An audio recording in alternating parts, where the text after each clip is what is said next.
Season 1, Episode 3. I'm your host, Tobe Johnson. Thanks again for tuning in to this broadcast. Check us out at YouTube. Subscribe. There you will find this episode. Also, patreon.com/strangebrowradio. We couldn't do it without our patrons. And if you'd like to be one, there's more content out that way. We have a great guest, but I want to thank our sponsor, Feral by Aaron, over at Etsy, Alchemy, Sound Tools, Spirit Tools. ERYN is how you spell that. Over at Etsy, Feral by Aaron. Also, our very own Drifted Creations drifter, Alex Whitcomb. Go to driftedcreations.com and order yourself one of many different commissioned works that Alex will do for you. He finds the driftwood, sculpts it like a wizard, and then ships it out to you. That's over at driftedcreations.com. All right, more on our guest in a moment. We'll be right back.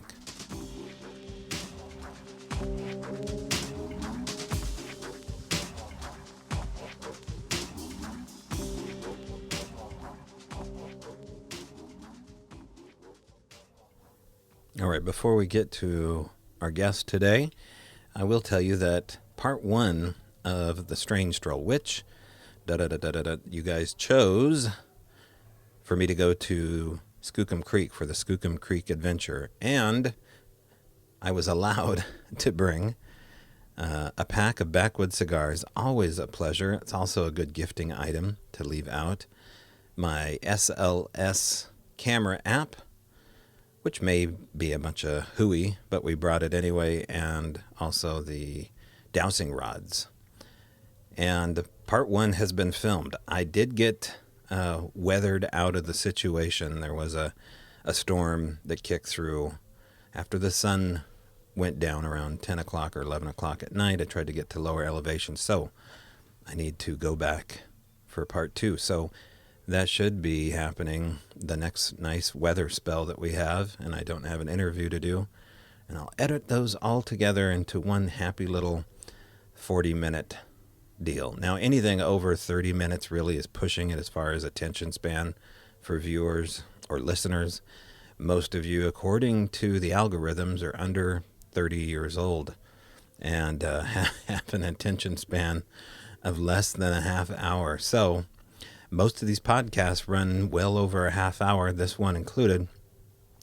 And so we'll have to see if that changes over time. But I'm going to try to keep the video portions down to 40 minutes or less. So there'll be quite a bit of editing that happens here, because when you go out to film, of course, you're just doing it for, 5 or 6 hours, depending upon how many batteries you have with you, and then that goes down to 20 or 30 minutes. So it's well worth the time. It's a lot of fun for me to do, and it keeps me out of trouble. And that's important. So when I'm not doing that, we're also in the process here of finishing up these 2 docs. And part of the holdup here regarding the release dates is not only the editing, but also writing your own music, and then new information coming in that you don't necessarily want to leave out of the first chapters here of both these docs. So I'm taking it under my wing here with the release of the Al Moon Lab documentary, which probably will be exclusively only on Patreon the first 60 days or so. They'll get first dibs at it, and that will be all the old archived videos, photos, and sounds all mashed in together for a visual experience, which will definitely run over 45 minutes. But speaking to investigator, producer, and mind behind Monster Quest regarding his single sheet paper he released on Sasquatch Alba Vernix, and I have posted something about this. And if you haven't heard of what Sasquatch Alba Vernix is, well, it's a really cool name, I think, describing what we've been trying to find out more about, which is these chalky white handprints. And so that's exactly what Alba Vernix means, is white, viscous, human-type fluid, kind of like the same fluid that you would find uniquely attached to the skin cells and the residue of a newborn. And this sticky white oily substance is very difficult to get off of surfaces. In fact, I get into details with Doug in an upcoming video that I shot with him regarding what he's found with this and the tests that they're going to do and how we can collect it and maybe what it's tied into. So look forward to that. I don't know the date that one will be coming up because it's an ongoing thing. But if you have any kind of residue, impression, fingerprint, face print, anything that's attached to you or surfaces around you that you think is well out of place, especially if it mimics something very large or small or four-fingered, attached to glass, attached to windows, metal, your door, whatever, get in touch with me at strangebrowradio@gmail.com, and I'd like to talk to you. Okay. Switching gears, coming up next is an in-depth conversation with extended experiencer John Brown. Now, John's been on the show before, and I've never really spoke about John and his experiences in depth. Never had a chance to sit down and interview John. So that's what we got. If you hop over to YouTube, hit subscribe, I hope you would, and there you'll find the video as well with John. And so we're sitting back in the woods, and John is going to tell you his story, his perspective on being an extended experiencer of Sasquatch Interaction and where he's taking things today. So my conversation from the Salish Sasquatch story with John Brown. All right, John, you've agreed to meet me here today. I appreciate you doing that. And we are out in the boonies, and you are headed out Bigfooting away from your house. Yeah. Which is interesting because if anybody knows your story, you wouldn't have to do that. You're not an ambulance chaser like I was all those years, and we talked a little bit about what I mean by ambulance chasing, people that have to go find Bigfoot. Right. You don't have to find Bigfoot. Well, it's more so just getting together with friends and camping while, going to an area that they're having activity. And for me, going to a place like that is it's more of a escape, because I'm at my house all the time, and so right. It's not as fun. Sometimes it's just good to have a little outing with some buddies. But these are all Bigfooters. Yeah. Are there any newbies showing up?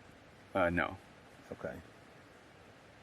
And are they extended experiencers like you? That is to say, do they have they have backyard Bigfoot like you do?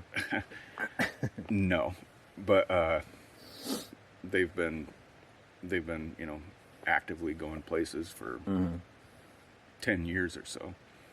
So they're seasoned. Yeah. And what do they think of your story? Generally speaking, are they all on board with what you've talked about? I don't know anybody that I'm close with that doesn't believe it. Yeah. You haven't had to convince anyone? No. Have they been out to your place? Yeah. Uh-huh. Have they had experiences too? Yep. Okay. But it's not like it was where it was kind of, you guys were doing podcasts. You and Sarah were, actively on radio shows. That's how I found out about you. And you were discussing everything that was unfolding, which kind of erupted, as far as I remember correctly. It's not like you knew about the land and you were apprehensive about moving on the land because there was Sasquatch. Did it come out of nowhere? How did it happen? Well, I was going out to my car one night, and I heard some whistling, and at the same time I smelt something that smelled kind of like a skunk, but not quite as sharp as a skunk, but it was a very strong smell outside. And so I hear a whistle from one side of the property, and then a whistle from another side. And it was after that we had, started spending some time outside and started hearing like strange noises, loud screams, whistles, rocks being banged together, tree knocks, things of that sort. And we should remind people this is on a reservation, right? Yeah. Yeah. Is this a property that's been handed down to you from generations? Like Yeah, it's been in my family for a few generations. over 100 years? Probably 80 years or so. Yeah, getting close. And you will pass it down as well? Yeah. So you have no intention of leaving? No. Did it ever come to that where you're just like, this is too much crazy shit? This is too much Bigfoot? I wouldn't say I was ever that fear-stricken to the point where, you know, it's like, okay, it's time to leave or anything like that. That never crossed my mind. Mm-hmm. But that doesn't change the fact that, you know, when you actually do see them, it can be scary. Just the physical nature of them, the size? Well, there's that. You know, you just don't know. You just don't know with it, you know, being this wild monster, like what they're capable of, you know. Mm-hmm. And you use the word monster. Well, when you see one for the first time, that's, yeah, even if you know that Bigfoot is real and everything, you believed in it before. Mm-hmm. But when you're seeing one for the first time, it looks like a monster to you, you know, because it's that unreal to see. Right. And your kids know monsters are real too? Well, they've heard quite a bit of things. Yeah. Right, because we talked about that previously as far as your kids not all being deniers of the activity. I mean, they more or less, you know, grew up having, you know, things like that happen, so it's just something that's been accepted to them. And I wouldn't even say that they're necessarily scared as far as like staying up at night and, you know, worrying about Sasquatch roaming through the woods or anything. Right. So we're going to skip around here a little bit and remind people that if they want to hear your episode, they can do that. It's at the Patreon. It's episode 107. And in that interview, which was just us on the phone, you talked about just the other night, you said, I believe, that your daughter heard a slap on the wall or the window. And retell that story. Okay, so I want to say that was a month to a month and a half ago. Okay. I'm not positive, but it was shortly before when I had spoken with you. It was, I believe it was close to that time. But I wake up on Saturday morning and I look at my phone and I have a text from my daughter, and she's at 1:30 in the morning and said, "Dad, did you just bang on my window?" And I had to. She's a teenager, so I had to wait till she woke up at like 11 o'clock. And I asked her what happened, and she goes, "Well, something banged on my window, and then I texted to see if it was you. And I saw that you were sleeping." And first of all, I've never banged on her window in the first place. Right. And so she had to ask, you know.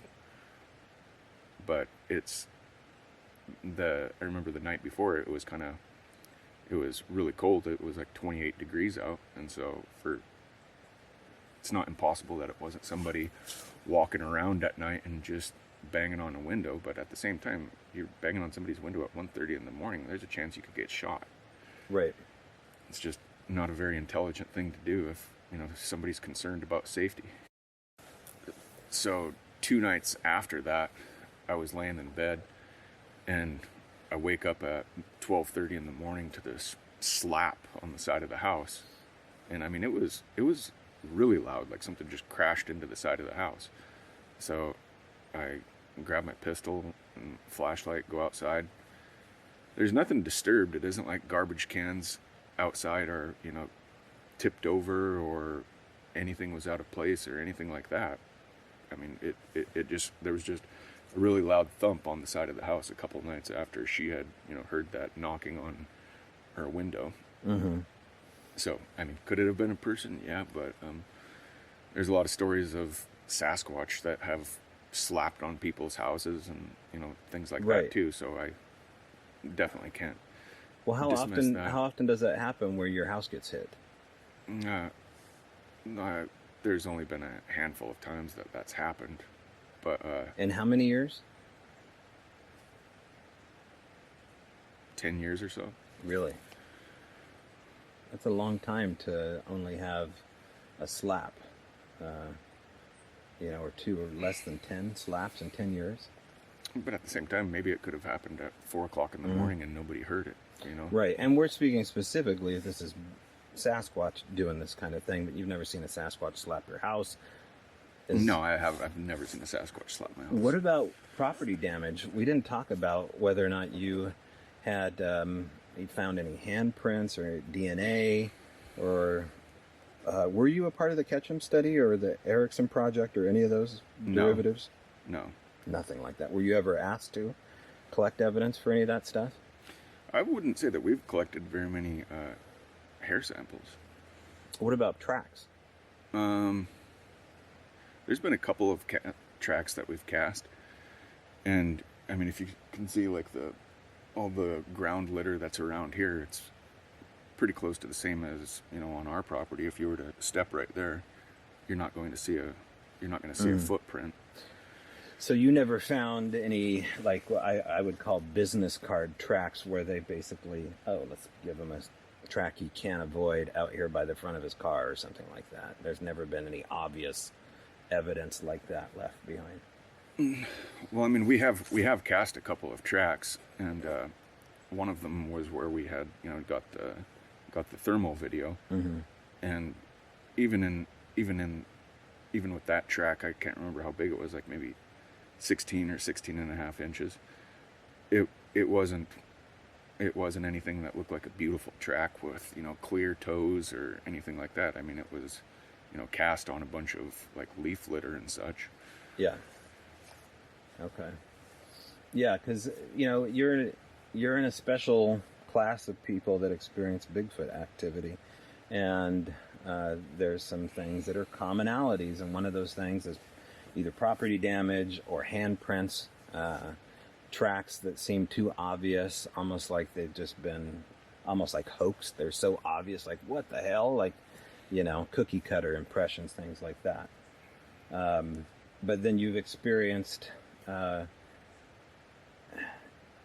you've experienced quite a bit, I mean, in regards to extended experiencers, but you're really, as far as like grabbing the ultimate shot, you've been able to do that. And so let's just touch on the Grays Harbor video just for a second, because if you had to do it all over again, you would have recorded it sooner, because you described it laying down and then it coming up. You don't have that shot. When I was first looking at it through the viewfinder, what I saw was a head towards the ground. And then I'm trying to dinking around with the device, trying to figure out how to get it to record, because we didn't have it. Derek and David from the Olympic Project, they had lent it to us just maybe a week or two before that. Yeah. And so the only thing that we ever did before was scan. We didn't really have to record because without seeing anything. And I definitely would have been more familiar with the device, and I would have adjusted the lens for clarity, and if there would have been just a couple more things that we knew about the camera at the time, it would have been, the footage would have been 10 times better than what it is. And one of the things I don't know about, and maybe you said this before and I missed it, but how did it leave? I mean, did you watch it leave? Did the battery run out and you got frustrated? How did it leave? Because you certainly didn't. So leave. The device was recording for 2 minutes and 20 seconds. And then it just unexpectedly shut off. I don't know if it had some type of auto shutdown feature or if it had anything to do with battery life on the camera, because we were able to get it going again. But by the time that we were able to get it going again, we didn't pick it up again. It had it was not in the same spot. We didn't, just like it left. But given how close it was, because it didn't have how big was the zoom? Did it zoom in? Were you at a far distance? Were you less than 100 yards? 120 feet. Okay. So you could have approached it. After the therm went out, you could have grabbed a mag light and said, gotcha, we're going in, I got my camera phone. What happened there? Why didn't that happen? I mean, we were just trying to be observant through through the thermal, I guess, without having the time to think, okay, what would be the best thing that we could do right now? Could we, we're not knowing that that the camera's gonna shut off, and so if we were looking for more movement, it would have been ideal to throw something in that direction, to get some type of a reaction on recording. And I don't remember if we had a bright mag light out there at the time, so I don't know how capable we would have been at the time to get actual video footage, not through thermal but through a cell phone and a light. Was it ever discussed, like, now that thermal's dead, we know it's still there, what did you do next? We just kept trying to get the device to... So you got frustrated and you had your face in tech. You weren't communicating or... Yeah, we were just focusing on getting it turned back on. Right. Okay. And so you get frustrated, and I don't want to belabor this, but I think it's interesting to talk about, because people never really ask, like, well, why didn't you go after it? Why didn't you, pull a Matt Moneymaker and chase after that Squatch?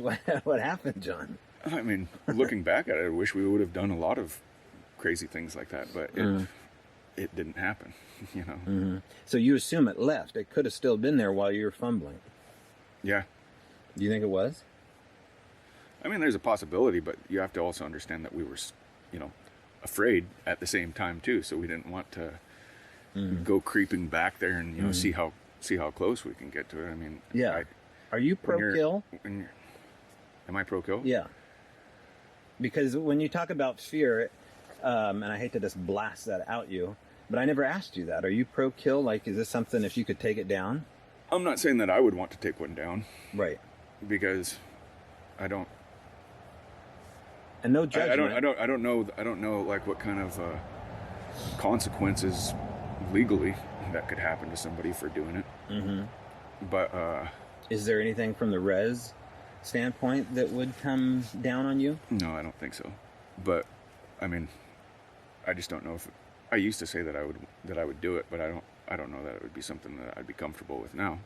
Do you carry a piece when you walk out in your property? Oh, yeah, all the time. Yeah, because there's other things out there besides Bigfoot. Yeah, but I definitely I'd like to see somebody else get one. You would? Yeah. Do you think that's happened? I think it's possible that it's happened. But you haven't been told by any insider, like, listen, we killed one of those things and it was no bueno. We had squatches at our door for 30 years. No stories. No, from... I mean, I've heard stories that other people have had, and whether or not they did kill one is, it's a story if it's not something that you can really see. Right.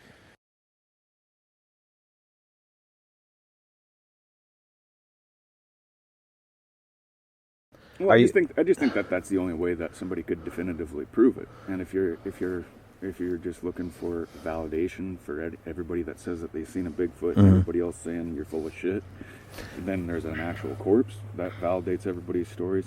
If you're actually concerned about the species itself, then the only way to really help out the species as far as like any conservation efforts or anything like that is if you had a body.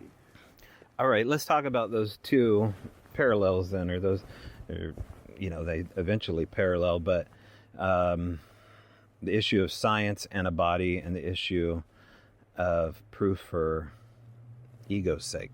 Because that's kind of what it turns into, is like, I've been made fun of, I've been called every name in the book, F you, we got a body, it's in the Smithsonian, go check it out. I mean, I imagine, let the car go by.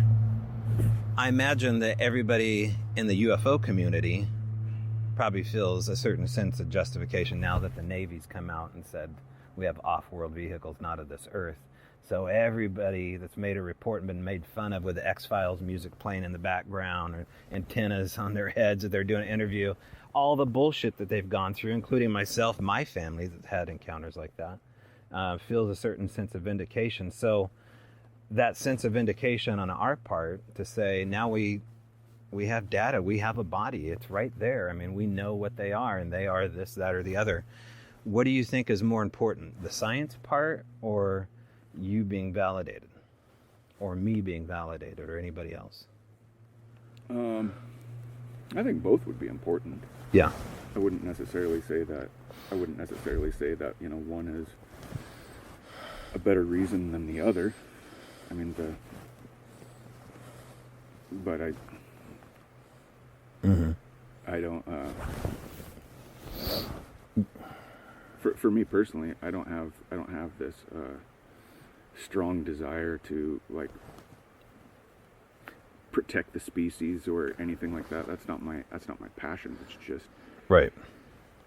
As far as being interested in the subject,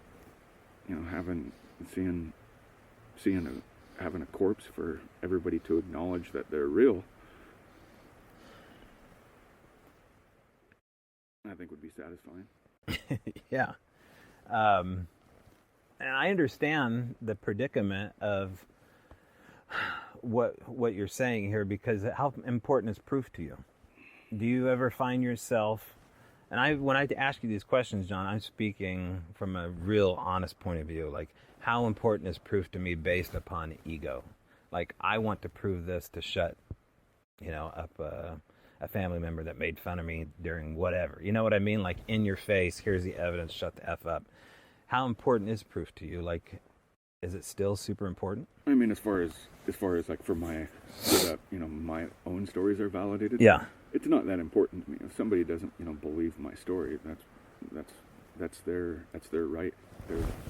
They can believe whatever they want. There's plenty of people that just don't think that there's any possibility that Sasquatch exists. It's okay. I'm not trying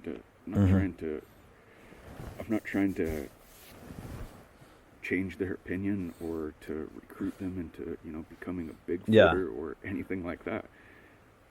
And I'm okay with people not believing. You are. You've made peace with that. You don't try to prove this to anyone but yourself. Right.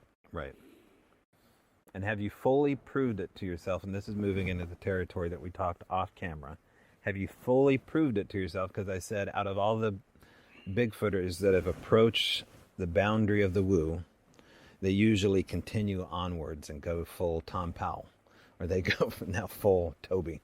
But you step back from that edge of, thinking, oh, that's how this works. It's more like magic.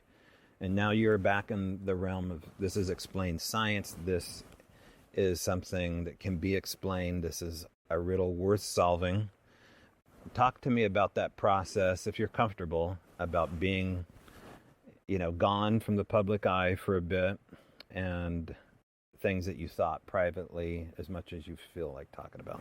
Well, there was a short period of time that I was questioning, and I wouldn't necessarily say that I completely believed that they could be something, that they were something supernatural, but I was thinking that the possibility existed. I mean, you think about how many people are into Bigfoot now, and all the thousands and thousands of Bigfooters that are out there. And as far as like really good evidence goes, there's not a lot of it, And that was one of the things that at the time, I think part of it was just being frustrated and not being able to obtain anything more than what we had, and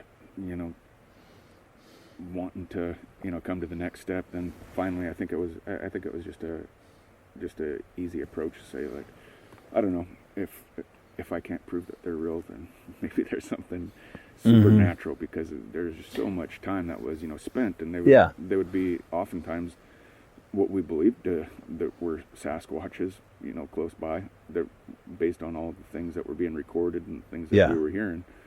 It just kind of seemed strange that there's only been a few actual sightings of them that we've had. So that's okay. So that's interesting. So it's not as though you had an experience. You didn't. Nothing happened as far as you being shaken to your core, like, holy crap, I just saw this, and now they have to be linked to something paranormal. It was the lack of evidence that was steering you to say, now wait a second, we should have something more than we have now. And these excuses that they have about the forest being, resolute enough to take care of something that died, never finding bones from a cougar, all these things that we've heard, the Meldrum excuses, right? That's what bothered you most. Is that fair to say? The excuses? The fact that like a body could right decompose in the forest. That those facts bothered you because, is that what I'm hearing from you, that was the main source of irritation for you as far as the Bigfoot problem? Because you should be able to find a Bigfoot body. Look how big they are. Well, I mean, even if it wasn't me, like a problem that I had with it at the time, and I was questioning, was just thinking. I mean, with thousands of people looking for the subject, and having all of this fancy equipment and just amazing cameras just on their phones, why is there not just amazing, compelling video that is crystal clear? So where have you, okay, now how do you answer that question now that you're a flesh and blooder, you're an aper? How do you, since there isn't that money shot, what have you done to say this is why? Well, first of all, I mean, there's a lot of, and I would never say that I was woo or anything like that. Right.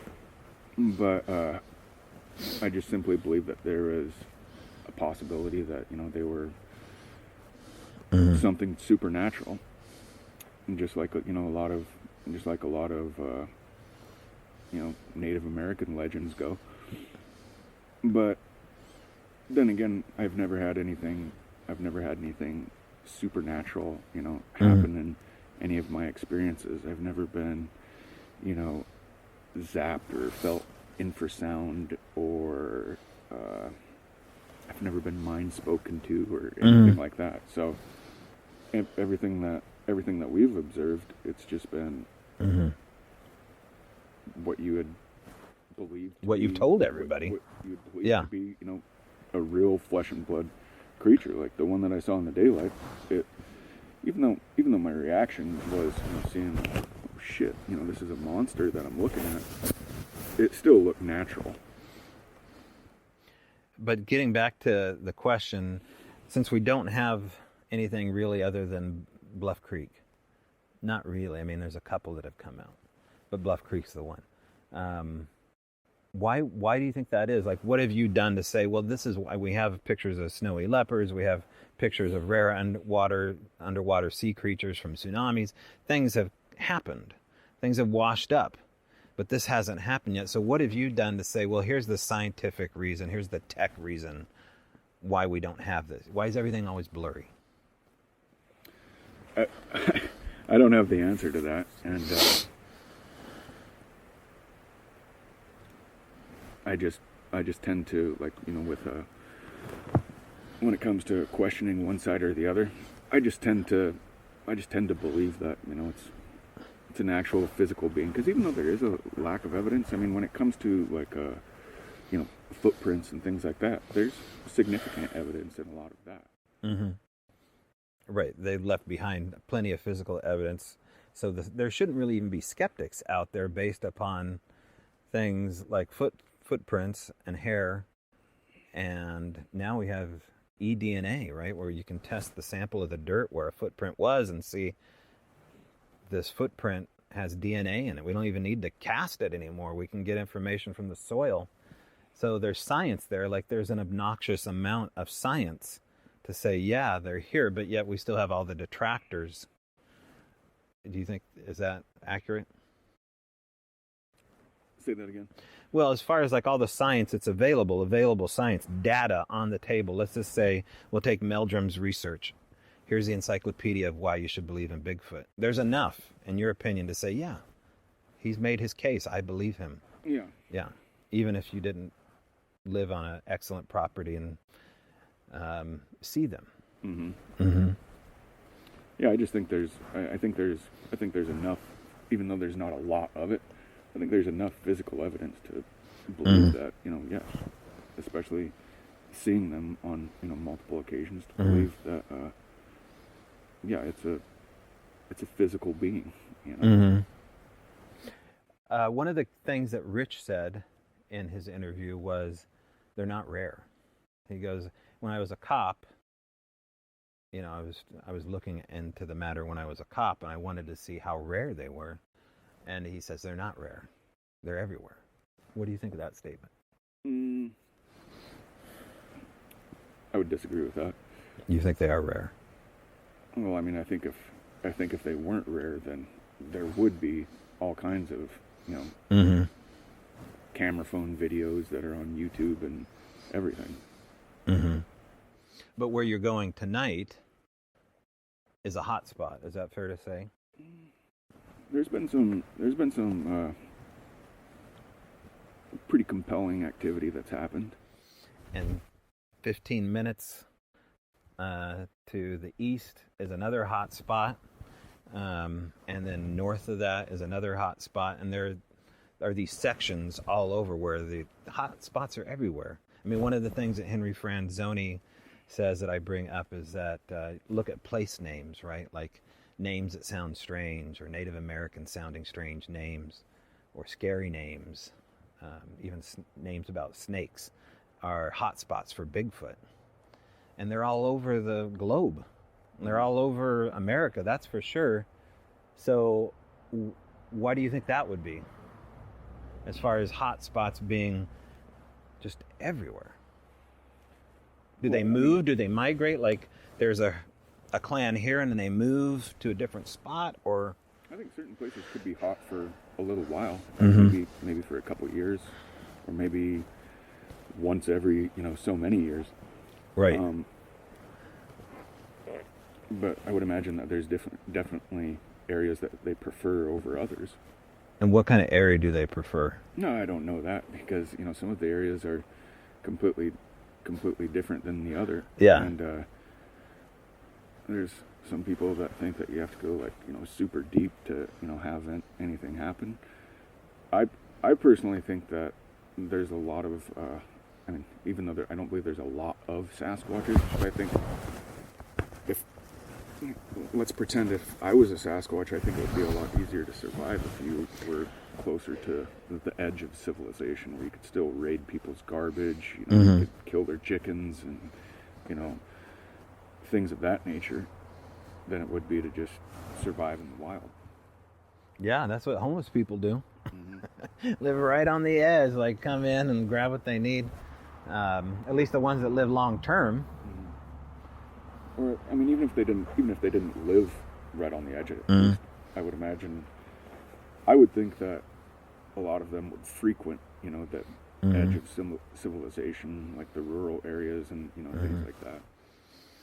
And this place is no different that we're at right now, as far as like food, water, cover, the things that an animal would look. I mean, that's why we chose this spot, is because it's indicative of the tall cedars, and there's a creek. I don't know if the road can pick that up, but it's right next to one of the old town roads here, and we're in a little window of good weather too, so you probably stand a good chance tonight to have some action. Do you think weather has anything to do with it? I would think that it would have something to do with it, but then again, I haven't looked at a lot of data and thought, based on your average Sasquatch sighting is going to be 46 degrees, and I'm not into the subject enough to care for those details. And honestly, I'm not even passionate about Sasquatch.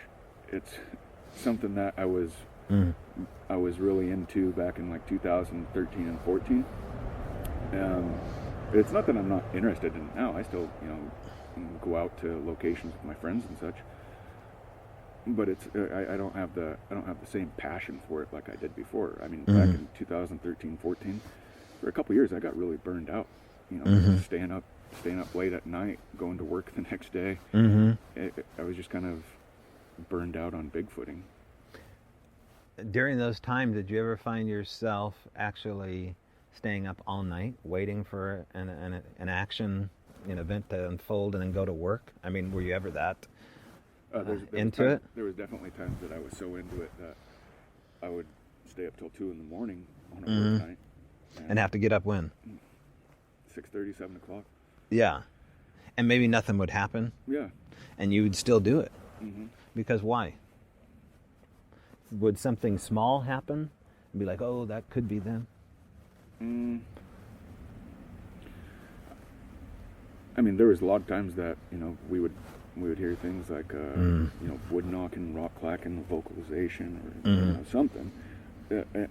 Often enough for me to stay up fairly late. Mm-hmm. And it seems like a lot of times the most active would be like around, after 11 o'clock. Okay, so there was a time. There was never... Well, you had a daytime sighting, though, too, right? Yeah. The tweaker? The crackhead? He was a daytimer? Yeah. Yeah, he was... and as far as your viewers go, if they see me shaking right now, it's because it's really cold. So it's not crack. But the one that I saw in the daylight, he was, moving around like really fidgety and everything, and he looked really scared. Yeah. But I mean, I'm trying to, at 100 feet away, it's. I'm pretty sure he could tell that we were afraid of him too. So you said 100 feet or 150 feet for the thermal one. Was that about right? Well, we measured it and it was like 122 feet. Okay, so this 100-foot distance, is that you think that that's a thing? Like, is that a rule maybe, or is that just like, hey, we can only get within 100 feet of John because he's gonna freak out if he sees us? Do you think there's any kind of I don't want to use the word code between Sasquatch, but you can get closer than that with a deer? I mean, not so much closer. Do you think there's any reason why they keep their distance so much? I don't know. I mean, there's a...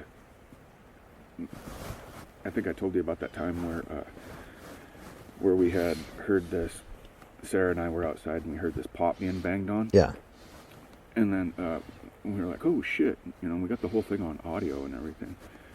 And Derek and David Ellis, they had lent us this. This was before we had the thermal device that had the capability of onboard recording. And so this one did not record, but you could look through it. And so we ran to the house after we heard that pot being banged on. And then I have my gun and a flashlight, and I just inch my way over and I shine my light. And I was 45 feet away from it when I shined my light in its eyes. And I mean, I could see the face, but it was so brief that I couldn't tell you any detail or anything like that, because as soon as I saw it, I was like, oh fuck. And then I ran off back towards the house. But then Sarah was viewing it through her through that thermal that didn't have the recording capability, and she was watching it, and she said it was like swaying back and forth and everything. And then I was like, well, take a picture of it. And she put her phone up to it and took a picture. At the time, when all these things happened, it's so easy to think, man, I should have said do this. I should have said, well, put your phone up to it and do a video recording. Wasn't thinking of that. I should have. It was dumb of me to not think of that, but it just didn't happen at the time. Right. And then, that was. I guess I was tying that into what you were saying about, do they stay, 100 feet away? Because I would guess that, when I, just guessing, when I saw that one, I would guess that it was 40, 45 feet away. When you saw the tweaker? No, this was the time that I flashed a light in its eyes. Okay. And this was at dark? Yeah. How close to, like, the gazebo area? Pretty close. Just like the gazebo is right here. The house is back here. Yeah. And I don't know if you remember that big tree that's over here. It was over by that big tree. I mean, to explain, the gazebo is kind of like your hangout spot. It's where the fire pit is close to that. Yeah. Fire pit there. Right. And you can hang in there when it's raining. Okay. And that was where we had, we were right at the gazebo when we had got the thermal footage as well. And you've never got a gift at the gazebo? Something strange, found, no rocks or sticks or items. Nothing set near that gazebo? Nothing that I've noticed. Okay, anybody else notice? Say, hey, this is fucking weird. I can't think of anything off the top of my head. Okay, I mean, it would stick out. Like if someone put something weird by your property, you'd know it. Mm-hmm. And that's still within the realm of a primate. Primate could do that. Mm-hmm. Relic hominid could do that. Huh. That's interesting that they haven't done that. Because that is a big component of people like yourself, is gifting. Now, have you ever gifted them or tried to made an offering or, Oh, there was time when we saw the one in the daylight for about a week before that. There was a time where the reason we were actually out in the woods at that time is we were putting some food out, after hearing them around the area. Mm-hmm. And so we were dumping some food off at the time. And that's, when I saw the one in the daylight. And as far as, the food that we were leaving out, for all I know, we could have been feeding raccoons and squirrels at the time. But we were putting some food out in the same area. Was it in boxes or containers? Did you say that? How was it presented or set or left? It was just on a paper plate. Okay.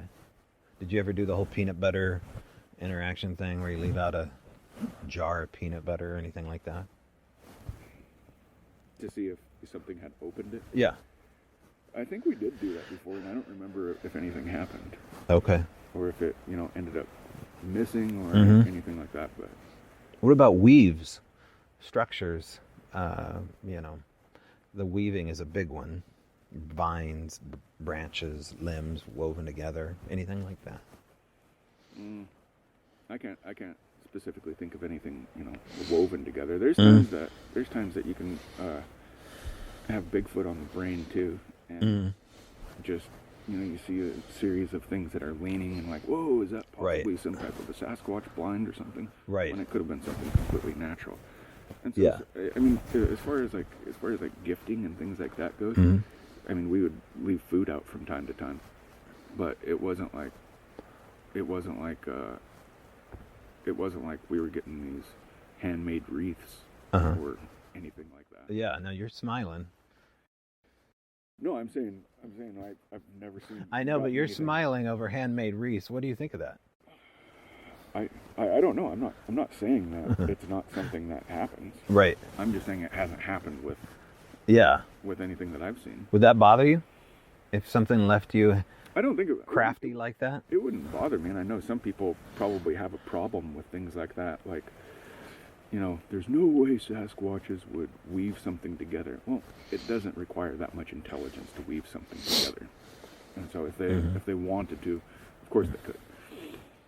But a bear couldn't do it.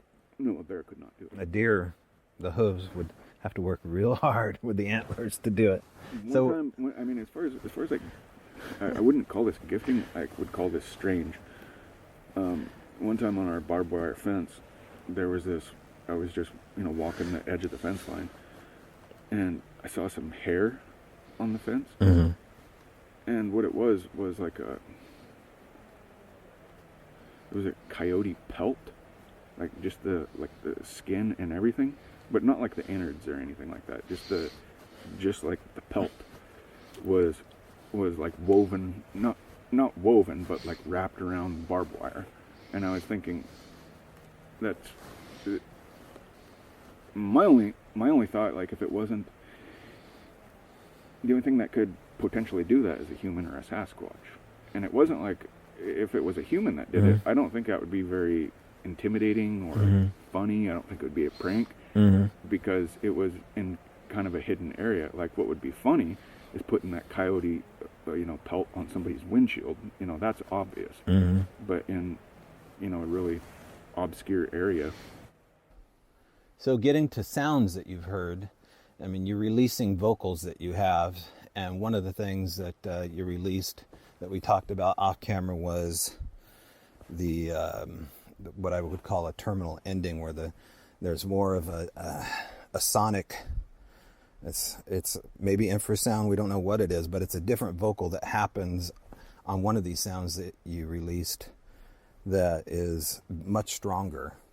And so, what do you attribute that to? I don't know what to attribute it to, but that clip that I was playing for you, the only thing that I could say is, as it was going on. I mean, it was such a loud, deep call that, or scream, that you could like physically feel the vibration from it. Mm-hmm. And it wasn't that close to us either. 300-400 yards away. I mean, we didn't see it, Mm-hmm. but just guessing based on, you know, where the noise was coming from. So when you say feel it, I've felt it. What did you feel?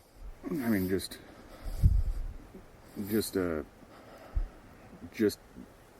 you know, an audio sound that is that loud to where you physically feel it. Did it feel different than someone driving by with their car stereo on with the bass up loud? Was it a different kind of feeling? I mean, I don't know that there was anything special about it other than that it was just that loud. Right. So you've never been made sick? No, I've never had anything like that happen to me. No. Okay. Have you been in the company of people that have gotten sick unexpectedly? Not when I was there personally, but I know people who have explained things that have happened like that. Mm-hmm. People you trust? Mm-hmm. Yeah. So one of the things that, you know, we did with the podcast is we put it in a bar because they opened it up to us, really, and said, hey, we're short on business. If you can bring in customers, talk about whatever you want. So both the bars that I went to fit that demo, and they usually slide you in on a slower day in the afternoon or something like that, and then you start out with a small audience, and it grows, but they have a pint of beer by them, and you know, you're doing 2 or 3 hours of talking about some strange stuff, and they start talking about stranger stuff after a few beers. Have you ever been around people that say one thing and then wait for the car to pass? After a few beers, the story changes or things change up? And why do you think that would be if that's the case? I mean, I know people that have, you know, pretty conservative beliefs on what they believe Sasquatch is. Mm-hmm. And it seems like almost everybody has one of those stories of, well, there was this one time, and then, you know, something weird happens to where, you know, they have had, you know, something like you were explaining, you know, whether it was, there's people that have talked about, like, feeling this paralysis that came over them, or whether that comes from, you know, fear or whatever, I don't know. Mm-hmm. But I've never experienced it, but people who have told me about it, I believe them. Right. And in the podcast, too, you talk about this neighbor across the street that fishes and hunts all year. That's his whole life, is doing that. He's seen 15 different times, you said, right? Including a pregnant female. That's what he told me. And his neighbor next to him is a guy that I interviewed at a gas station who said that his grandmother used to trade salmon with one and, like, literally walk up to the Sasquatch, and there was a trade that happened. All right. What do you think of those kind of stories?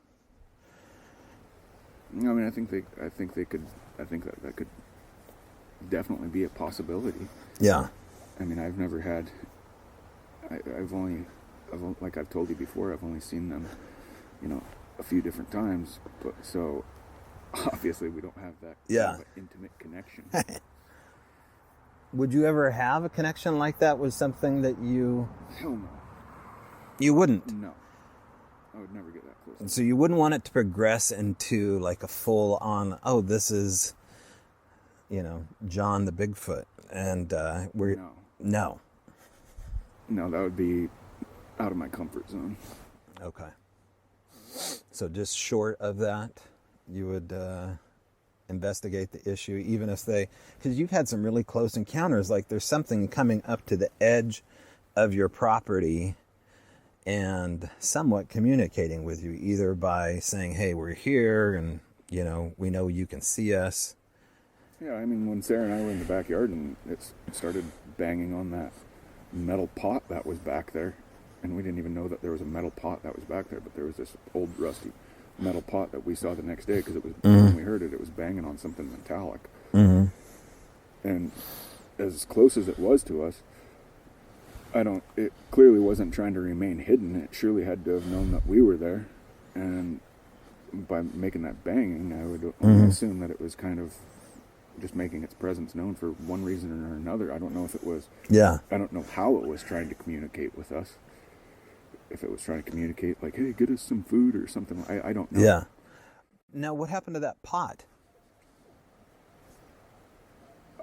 Nothing happened to it. It was never collected? No, the Olympic Project never did analysis on it? Nothing like that? Okay. They weren't interested in it? I mean, there was just so many things that had happened, right, in those couple of years that, maybe that would have been a good thing to collect, but it never was. Right. All right, in closing, because it's cold as balls out here. Yeah.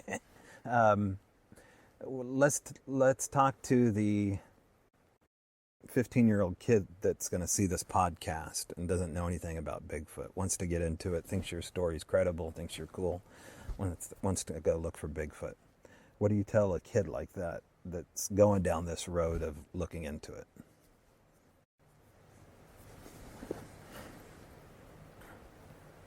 Well, first of all, I would suggest just getting online and researching some, active areas in different counties that have, really good results. Otherwise, it's kind of like it's kind of like trying to find a needle in a haystack.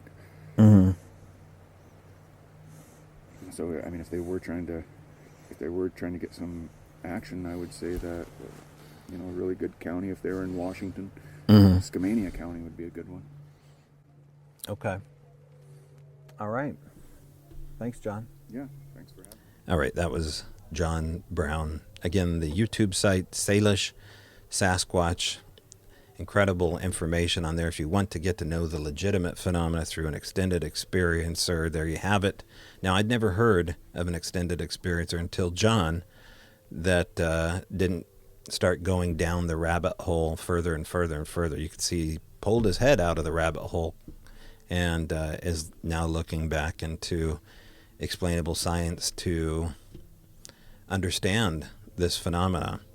And so I thought that was interesting enough to revisit. If you remember a Patreon, then you already heard part one of this interview with John over Zoom, but I wanted to meet him back again and really just sit back with him mano a mano and talk about how and why that is delicately as much as we could. And I think we pulled it off. So after that interview, I went down north of Morton, Washington, and it wasn't too far from where we were doing this. And consequently, this interview was super cold. And so if you hear us sniffing and huffing and all those things, we're trying to find a way to keep warm. But it wasn't too cold to keep me away from the lake. There was an abandoned, empty lake north of that area where possible impressions could be. And so I went out there, and the main thing what I was looking to do was to cast tracks in unusual locations that look like they could be human or human-like. And so I want to thank Brent Dill, who I've been calling Brett.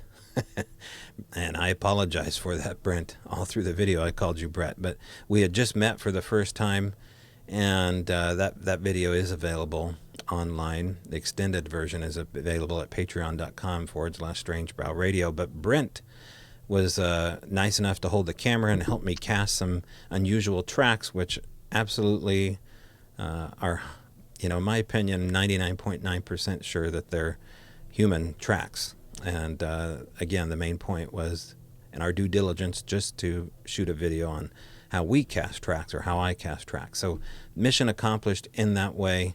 I think Brent said he did maybe hear a wood knock when we were in the casting phases, which was 15 minutes away from where we parked our car out in the empty frozen lake, very frozen lake.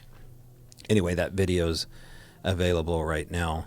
And Brent is also got an interesting connection to the Al Moon Lab, and we are drawing those connections as we speak, and I'll tell you more about what his connections will be, and I think we allude to them in the video as well. Also coming up on February 6th and 7th, you can sign up now at Strange Brow Radio at the Facebook page. There's a link for that. And I'll also put it at strangebrowradio.com, a virtual event, Sasquatch and anomalous audio analysis. So there will be at least 3 or 4 speakers doing hands-on training, I guess, going over what we do to look for anomalous sounds, taking questions, presenting evidence. And it doesn't just stop at Sasquatch. These other anomalous sounds, which I've alluded to, played before, on and on with these other sounds, which could be subtle to very loud and extreme. May or may not be connected to anything to do with Sasquatch, but they're in the same neighborhood and they keep coming up, and that is totally being validated to me on and on and on with other people I've talked to. So we're going to be doing that from Arlington, Washington, virtually. You can watch it, ask questions, enjoy the live stream. And then the evening of the 6th, I believe that's Saturday evening, we're going out to do hands-on training in a known active area. And then we are going to come back and do a data dump and share with what we got. Hopefully the weather holds up. Hey, if you want to be a guest, you can do it. Go to strangebrowradio@gmail.com. Again, thank you to all the patrons at patreon.com/strangebrowradio. And that's it for me. I have some more guests lined up. Won't be too long before we're back again for the last episode of Season 1. And moving on to Season 2 here. All right. I'll see you in the trees. We'll be right